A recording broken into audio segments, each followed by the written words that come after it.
What we've seen in terms of the costs of solar and wind generation relative to fossil fuels over the last 5 or 10 years is in and of itself a game changer. But I think beyond that, what we've seen, and we're right in the middle of a revolution in, is battery storage.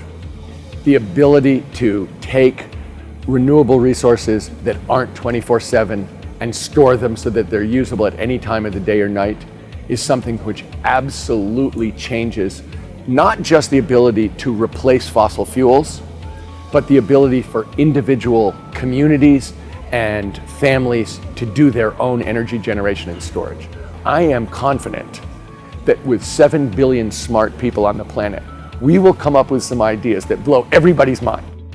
I'm sure of that.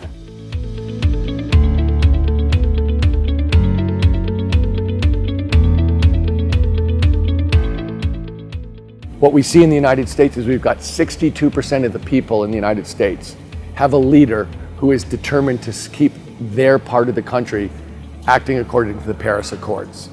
So when you think about it, okay, almost 2/3 of the United States is represented by somebody like Governor Jerry Brown in California, where I'm from, who's going to push hard to have a cap and trade system, who's going to try and make sure that electric vehicles come in as quickly as possible, who's going to mandate a move that is equivalent, in some ways is as fast as anybody in the world. So the answer is yes, we've got to applaud the people who are stepping in to the vacuum of leadership. We've got to encourage them and make sure they get reelected. But ultimately, this is a movement that has to be global. This is a movement that has to be the broadest possible coalition, and everybody's got to be included.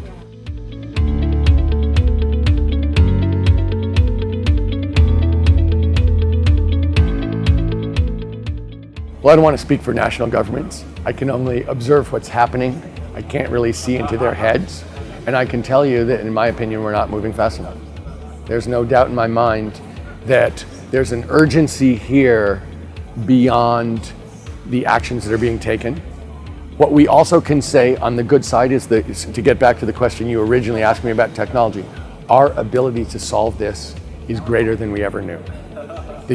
People are coming up with stuff that is absolutely transformational and fantastic.